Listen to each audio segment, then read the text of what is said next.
এই প্রজেক্টটা মূলত বাস্তবায়ন করছি আমরা eco social development organization ESDO মাঠ পর্যায়ে। এই প্রজেক্টটাকে সাপোর্ট দিচ্ছে হচ্ছে সেভ দ্য চিলড্রেন। এই প্রজেক্টে মূলত আমরা ট্রেনিং বেস কাজ করছি আমরা গাইবান্ধা সদর এবং সারহাটা উপজেলায়। 3টা ট্রেডে আমরা এই প্রজেক্টের প্রশিক্ষণ প্রদান করছি। 3টা ট্রেড হচ্ছে কম্পিউটার, সুইং মেশিন এবং ইলেকট্রিক সোলার হোম সিস্টেম। এই 3টা ট্রেড 2টা উপজেলায় আমাদের পরিচালিত হচ্ছে। এই প্রজেক্টের অন্যতম অলংকার হচ্ছে আমরা নদী ভাঙন কবলিত যুবদের গ্রিন সবুজ উদ্যোক্তা প্রশিক্ষণ প্রদান করছি। সবুজ উদ্যোক্তা প্রশিক্ষণ আমরা শুধুমাত্র সারহাটা উপজেলায় 400 জনকে আমরা এই প্রশিক্ষণ প্রদান করেছি। আপনার যদি শক্তি থাকে, সামর্থ্য থাকে, সৃষ্টিকর্তা আপনাকে স্বাভাবিক মানুষ হিসেবে জন্মগ্রহণ করিয়ে থাকে এবং বড় করিয়ে থাকে, তাহলে আপনি কখনোই আমাদের বলতে পারেন না। আমাদের এই আত্মবিশ্বাসের অভাব, এই কারণে আমরা বলি আমরা বেকার। আসলে বেকার বলে কোনো জিনিস নেই। আপনারা কেউ নিজেকে অদক্ষ ভাবেন না, বলেন যে কোনো না কোনো স্কিল আছে, তাহলে অবশ্যই ওই স্কিলটা দিয়ে আপনার কাজ শুরু করতে হবে এবং আপনাকে স্কিলটা আরো ডেভেলপ করতে হবে।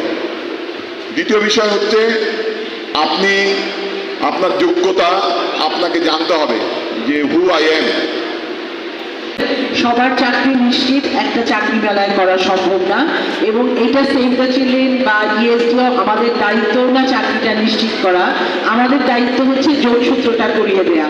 কারণ হচ্ছে চাকরিটা আসলে দিবে হচ্ছে প্রাণ বা আরএফএল বা এখানে অন্যান্য যে প্রতিষ্ঠানগুলো আছে, তারা আসলে তাদের প্রতিষ্ঠানে কর্মী নিয়োগ দিবে এবং চাকরির প্রার্থী যারা আছে তারা তাদের যোগ্যতা প্রদর্শন করে আসলে চাকরিটা নিশ্চিত করতে হবে। সুতরাং আমাদের দায়িত্ব হচ্ছে এই লিঙ্কেজটা করিয়ে দেওয়া। এই প্রতিষ্ঠানগুলোর সাথে আমাদের ছেলে মেয়ে যারা আছে তাদেরকে আমরা প্রশিক্ষণ দিয়েছি এবং প্রশিক্ষণ দিয়ে তাদেরকে আমরা প্রস্তুত করে দিয়েছি।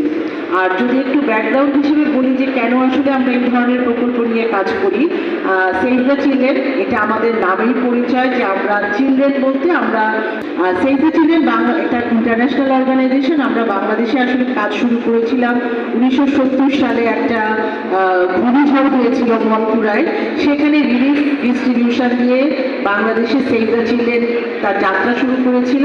এরপর 1971 সালে অফিসিয়ালি রেজিস্ট্রেশনের মাধ্যমে আমরা বাংলাদেশে কাজ শুরু করি।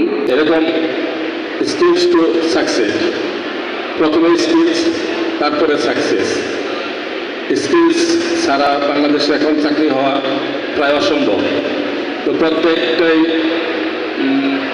ছাত্রছাত্রীকে সাধারণ শিক্ষার পাশাপাশি অবশ্যই একটা স্কিলস নলেজ অর্জন করতে হবে।